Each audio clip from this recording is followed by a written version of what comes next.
close your eyes and pull like a dog. And a new Irish record for Phil Healy, 22.99.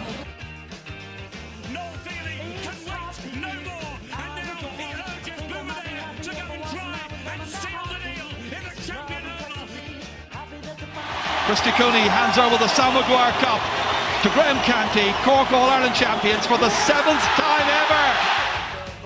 Hello and welcome to the Star Sport Podcast. My name is Jack McCarran of the Southern Star and I'm joined as always by Star Sport editor Kieran McCarthy. Before we kick things off, I'd just like to give a gentle reminder to our listeners and viewers to please rate, review and subscribe to the podcast on Apple Podcasts, Spotify and YouTube. Another week, another 2 West Cork Olympians confirmed. Skibbereen Rowing Club has another 2 athletes Tokyo bound after Emily Hegarty helped the Irish women's 4 qualify for this summer's games, and Aughadown-woman Aoife Casey produced the goods alongside Margret Cremen in the lightweight women's double at the 2021 World Rowing Final Olympic Qualification Regatta in Lucerne on Sunday. On this week's podcast, we'll be joined by both Emily and Aoife to reflect on another remarkable few days for Irish and Skibbereen rowing. But before we bask in that glorious good news, we're going to quickly chat about the return of the National Football League last weekend and Cork's loss to Kildare. Kieran, you were in Thurles, so before we talk about the game, how was it to be back covering a live sporting event? I'm one of the lucky ones, Jack. It's to be actually back at a live game, but hopefully listeners of this podcast and readers of the Star will be back before long in the summer, get back to watching games. So it was surreal in a way because I haven't covered a game since last year's Munster football final, and that was a bad day at the office for the Cork footballers against Tip and Páirc Uí Chaoimh. And unfortunately, this is another bad day at the office for the Cork footballers, this time up in Thurles. The trip up to Simple Stadium on Saturday, there was thunderstorms. Like, it was really heavy on the motorway for a certain bit, and it's kind of apt weather in a way because the dark clouds are already gathering over the Cork footballers, even though it's just the first game of the season. But with that second half performance, there was very little to hang any bit of hope off, Jack. Kieran, before we get into that second half and the kind of poor performance elements of it, let's at least try to accentuate the positives first and foremost. And there aren't many, so we'll breeze through this and then we can talk in more detail about the negatives. And in your report from the game, you actually mentioned that Cork started well. So let's focus on that for now. What did they do well in the opening quarter to give you some sense that it was going to come together? They moved the ball well in attack. They moved it faster, getting the ball into Brian Hurley and Cathal Mahoney inside. And those two had the beatings of their marker. Matty Taylor up the left-hand side, and the wing-back, he was given a good attacking outlet. And Cork just seemed to have an attacking system. They were fluid, they were slick in that opening quarter. And at one stage, they led 4-1. And you're thinking, oh, God, this is looking good for Cork. But as soon as Kildare started to figure it out and they dropped bodies back and they blocked up the middle, Cork almost reverted to type. They just couldn't find a way through the Kildare defence. What happened too was Cork missed a number of chances as well. There was a couple of scoreable frees by Hurley and Cathal Mahoney that went wide. A few shots dropped into the goalkeeper's hands as well. I remember one by Matty Taylor just dropped right in. So instead of being 4 points on the board early on, Cork could easily have had 6 or 7, and they could have had a bigger lead over Kildare than they did, because after the first water break, Kildare really settled in then, and Daniel Flynn was pulling the strings for them before he went off for the hamstring injury. And by half-time, Kildare were leading 7 points to 6, and I was sitting there at half-time thinking, how were Cork losing after that first half when they had more to possession, they had more scoring chances, but they just didn't take them. But there was hope and encouragement in that first 15 minutes, the way Cork attacked Kildare and the way they created scoring opportunities and the way they moved the ball.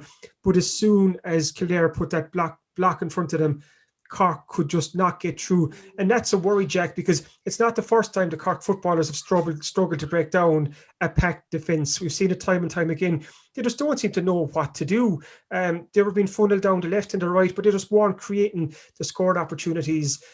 And like Here, on that point, it's something that we touched on after last year's Munster final, and I know it's something that our new Star Sport columnist Holly O'Sullivan touched on briefly in either his first or second column. but it's that idea that Cork don't necessarily seem to have a plan B. So when plan A doesn't work out for them, there is no variety. And that seems to have been a problem in Thurles at the weekend as well. Yeah, like I said, it was an old problem that Rear had said. I will give this Cork team leeway, though, because it is obviously the first game of the league. They were after a very, very short pre-season, even though we won't mention the Yard Beach incident back in January. We'll just take it that the footballers have only been training the last couple of weeks. So it's their first game. They're going to be rusty. They're going to need a couple of games, I suppose, to get up to speed, but they have to get up to speed very, very fast. In their defence as well, they were missing a number of players from last year's Munster final team. Cillian O'Hanlon is out for the year with an ACL. Mark Collins wasn't there. Luke Connolly wasn't there. There was no Kevin O'Donovan. There was no Michael Hurley. There was no Damien Gower. Liam O'Donovan from Clonakilty is only coming back from an ACL. So Cork are down 6-7 possible starters from last year's team. So it's not a full strength team. And I think what we saw the last day too was that the strength and depth really isn't there just yet. A lot of the under 20 team from 2019 are starting to come through now. We saw Blake Murphy come on the last day as well. Sean Meehan is settling down inside there. But you're asking an awful lot of those fellas to step up to senior to county level so fast. Let's say Cathal O'Mahony finished with 6 points and he got 5 points from frees, and he's a class act, the Mitchelstown man, but he needs time. He needs seasons to find his feet at senior and the county level. And the same goes for Daniel O'Deneen from Kilnamartyra. He's brought into the squad this year and he came on in the second half. A really, really good club footballer in Cork. But again, he needs time to find his feet. But the problem is, with the condensed nature of this year's National League, Cork don't have that breathing space or time to make mistakes and not get punished, because they're travelling to Laois this Saturday night. And if they lose that, Jack, they're more than likely in a relegation dogfight already to survive in Division 2. Yeah, well, poor start to the league campaign for Cork then. We'll obviously have full coverage from the game on Thursday. Southern Star will have reaction. I'm sure Hawley O'Sullivan is going to touch on it in his column. And of course, we'll be looking ahead to Saturday evening's game with Laois. But we're going to take a quick break now, and coming up after that, Kieran's going to be speaking to Aoife Casey and Emily Hegarty. Thanks for listening to the Star Sport Podcast, number 1 for sport in West Cork. The remarkable story of Skibbereen Rowing Club continues to amaze. On Sunday in Lucerne, 2 more members of the club, Emily Hegarty and Aoife Casey, booked their tickets to Tokyo, bringing the number of Olympic-bound athletes from the club to 5, more than some countries will probably have at the Games. Kieran, we know all about Gary and Paul O'Donovan at this stage, and Fintan McCarthy is beginning to become more familiar to us. But tell us about Emily and Aoife and what this latest achievement means for the club. It's incredible that this rowing club in Skibbereen in West Cork is, like we've said countless times, Jack, it's a conveyor belt for elite world-class athletes, and Aoife Casey and Emily Hegarty are the 2 latest to come off that conveyor belt and become Olympians. And as you'll hear from the chat coming up with them, they're actually already guaranteed to be Olympians this year, because they were in the boats that qualified at the final Olympic qualification regatta in Lucerne. That means that they go forward to the Tokyo Games. So Aoife Casey and Emily Hegarty are joining a very exclusive club there by becoming Skibbereen Olympians. And their places are confirmed even before Paul O'Donovan and Fintan McCarthy's are confirmed in the lightweight double. So it's just great news for Aoife and Emily. Aoife Casey is the daughter of Dominic Casey, the world-renowned coach who's behind the success of the Irish lightweights over the last couple of years. He was coach when Gary and Paul won that Olympic silver in Rio back in 2016. And he's overseen a remarkable rise in Irish lightweight rowing, a golden era for lightweight rowing. And Aoife now is under, she was coached by her dad at Skibbereen Rowing Club, and she's coached by her dad at international level. But she's a class act as well. Herself and Margret Cremen from Rochestown, a very young crew, 22 and 21. They've came out of nowhere, really, to be quite honest about this. We Claire Lamb on the podcast a couple of weeks back after the Europeans, and the general thought was that the Irish lightweight double was an outside chance of qualifying for the Games. But Aoife and Margret Cremen just showed their class over the weekend in Lucerne. Very impressive in their heat. Then in their semi-final on Sunday morning, they finished second.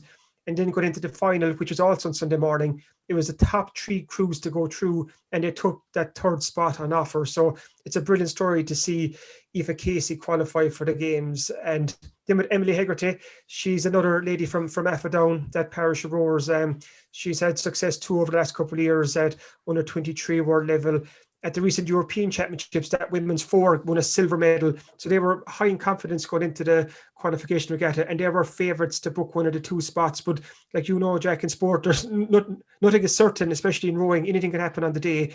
But they were impressive in their heat, and they won the final as well. So they've powered through to the Tokyo Olympics. And Afric Kyo, one of the crew members, was saying in an interview afterwards that they are looking to win a medal now going over to Tokyo. So very exciting times for Aoife and Emily, and we're delighted to catch up with them in the podcast because, as you can imagine, they've had a hectic couple of days. They were in Lucerne qualifying for the Olympics on Sunday, coming off the back of a long training camp in Varese in Italy, coming off the back of the Europeans before that.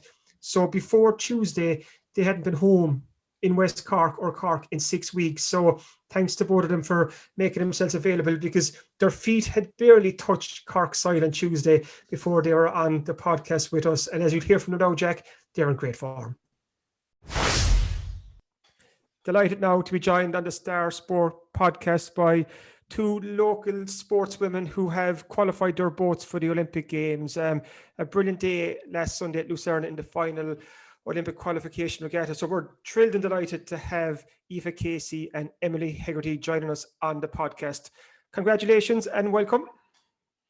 Thanks. Thank you so much. Thanks for having us. So first, you're back on Cork soil. It's been a hectic couple of weeks for you. First with the European Championships in Varese, then you had a long training camp in Italy, then on to Lucerne for that final Olympic qualification regatta. But as we're talking now on Tuesday afternoon, your feet are back in Cork soil. So what's it like to be home having qualified for the Olympics? I guess it's almost like a bit surreal, to be honest. Like the past, especially with like how the weekend panned out, everything was brought forward. All the races were kind of jammed into 2 days, and just kind of we had like one day to kind of take a breather. But then it's just been go. We were up at 4 o'clock this morning getting the bus to the airport. So I guess like it hasn't quite hit home because it's all just gone so fast. Like, and as well, it doesn't feel like it was even that long ago when we left for Europeans. But like a lot has happened since then, to be fair. So it's exciting. Let's go back to Sunday, so Emily, and that an incredible performance again by the Irish women's 4 that you're part of.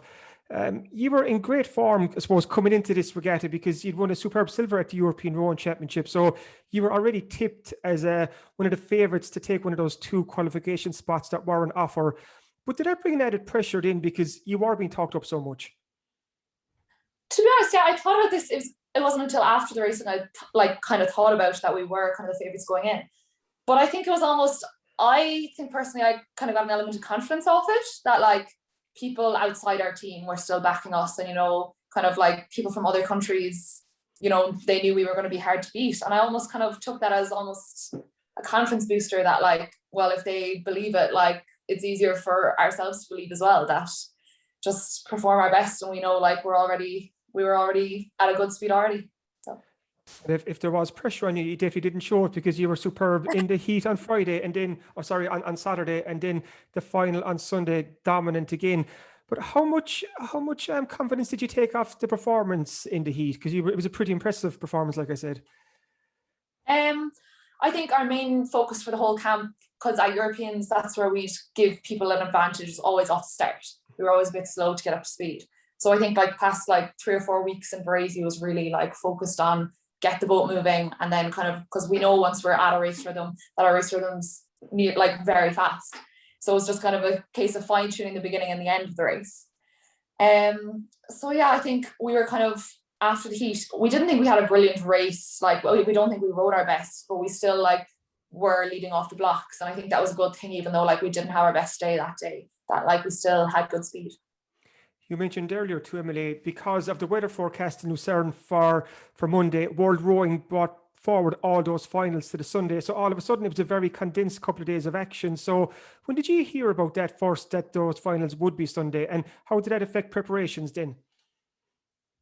With us, I kind of had a feeling the week before, when we were in Italy at dinner one day, we checked the weather for Lucerne following weekend, and we were all kind of, Monday's not looking great. But it was a case of like, oh, don't worry, like it will change, sure, it changes every day. But it was then when we were going out to do our heat, our coach Seppi was like, no matter what the result, do a really, really, really good cool down.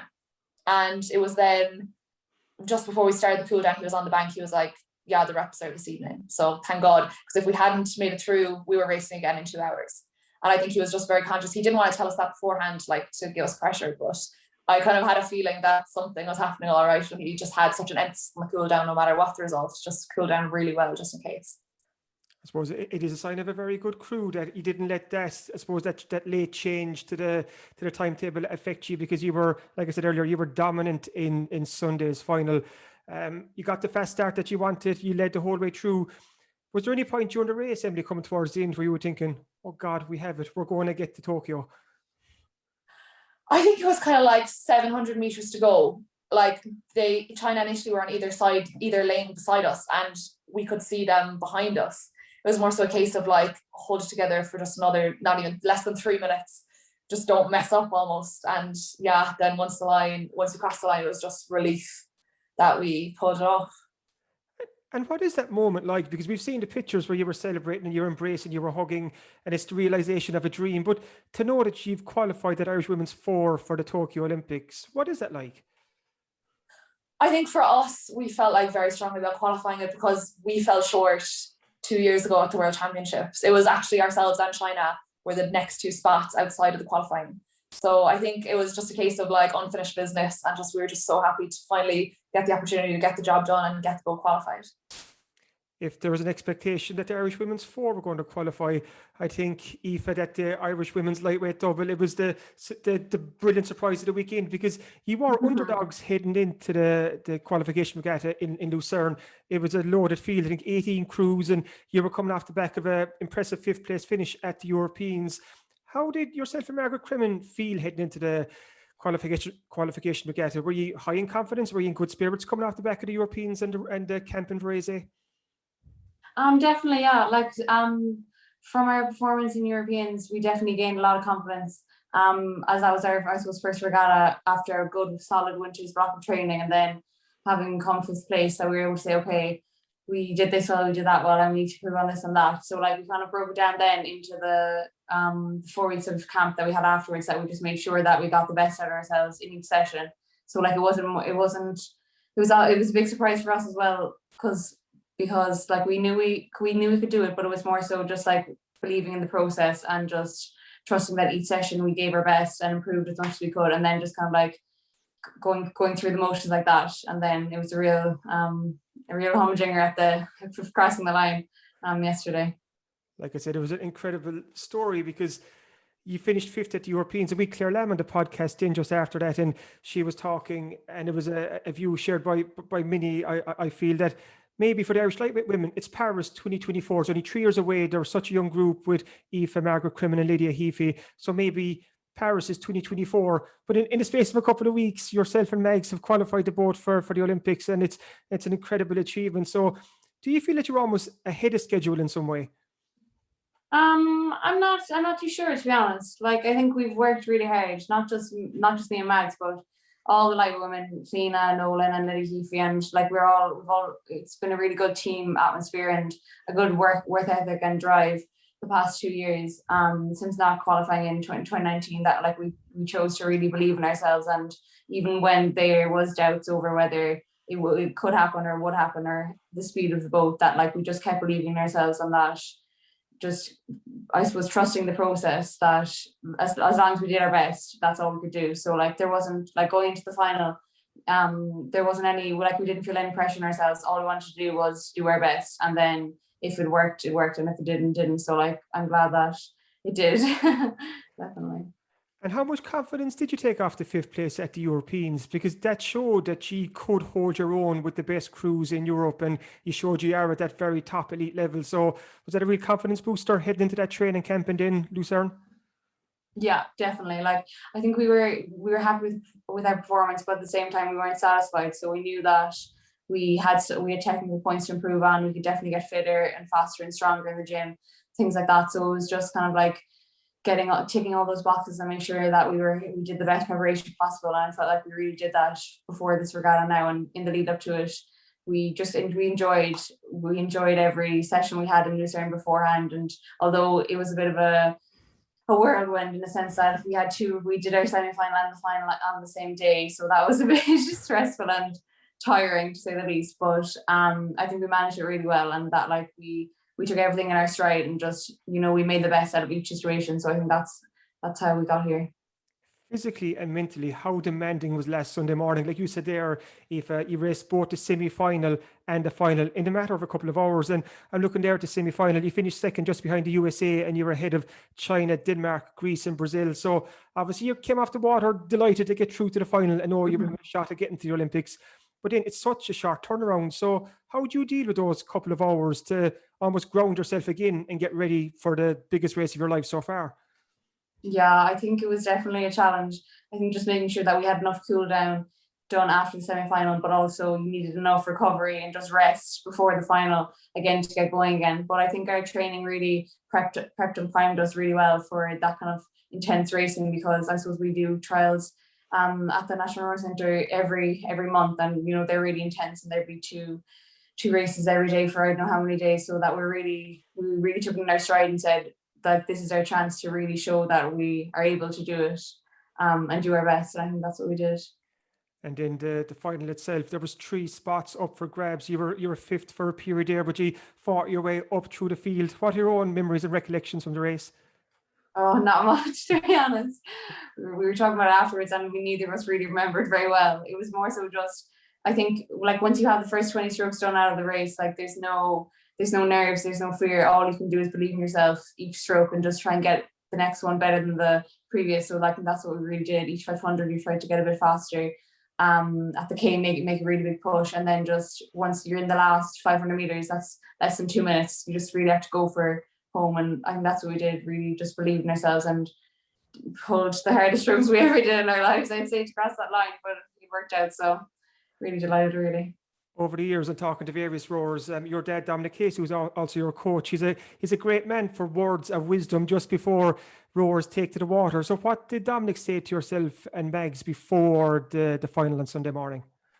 Oh, I don't know, can't even remember now, but it was definitely just, I think, keep it simple, that we didn't need to overcomplicate it, and like all we needed to do was our best. I think that was our main focus, that he didn't put any pressure on us. It was more so just all we can do is our best, and like we are able to do our best. So like that's what we did. So yeah. And knowing, Aoife, I suppose all the years you've put into rowing, those countless training sessions, those early mornings heading up to the National Rowing Centre, everything you've put into this sport, to know that you've qualified that boat for the Olympics, what was that feeling like on Sunday, and even now a couple of days later? Yeah, surreal, honest to God, really. Just disbelief almost crossing that line. Like I burst into tears with the relief of, I suppose, all the hard work, not just that I've put in, but just everyone around me, my family, my friends, all the athletes that train at the rowing centre, just having to being able to cross that finish line in a qualifying position. Just like the relief that hopefully I've made them proud, and that like all the hard work has paid off, that we've one step closer to Tokyo now, and just to do our best there, have a new goal and go for it. Emily, you'll be delighted to hear that I dug out a photo of you from 2016. It was a photo that Dominic Casey, Marsh Media, took around the time of the Olympic Games, and you were down at the clubhouse. And it's a great picture because Aoife's in it, Emily's in it, Fintan, Jake, Mark and Shane. And that's 5 years ago. And you were watching the Olympics, obviously, as Skibbereen rowers and as you're in the Irish system, but as fans too. So to think that 5 years on, Emily, that you're heading to the games and we'll be watching you on TV, kind of, what does that feel like? Like, it doesn't feel real yet, to be honest. But I guess one thing to take from that as well is that we had the extra year. The Olympics was postponed. And to be honest, I think that made the majority of the crews that are put together now. Like, I know other countries like may not have had the same good system going because they have all their boats qualified, their boats to be secure. They probably approach their lockdown training differently. Whereas the majority, like the 4 and the double, we hadn't our spaces. Like we knew we couldn't afford to take our foot off the gas.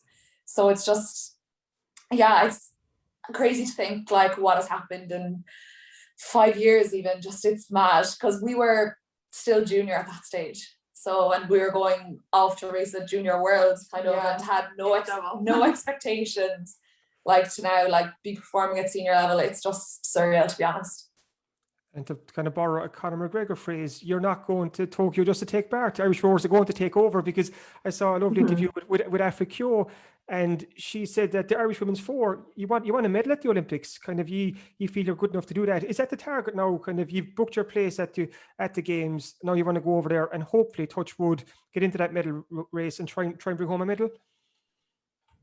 Well, I guess for us, like, we know we've come so close to, like, let's say we're world medalists and triple European champions, you know, and we know we've gotten faster since then. So I think it's kind of, you know, for us, it's a good motivator to have in our minds. We want a medal. Like, we still have 68 or 67 days of training left until the games begin. And it's just, I think it's a mindset to make the most out of those and to just behave as if we will win a medal. So it's weird saying that, to be honest. But, you know, at this stage, there is nothing to lose. So I think why wouldn't we expect anything else at this stage?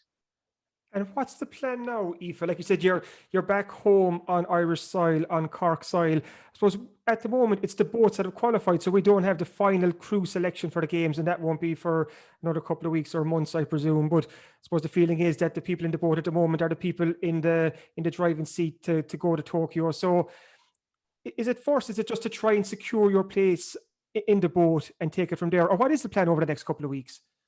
So because we qualified with the last minute qualification, the crews that were entering that regatta are automatically like those the people that have to be in the boat in Tokyo. So like our two boats are the only two officially selected with the athletes. So like we made it this far, but definitely the sky's the limit when it comes to training and just getting every small thing right for the next 2 weeks and seeing how fast we can really go in 68 days time.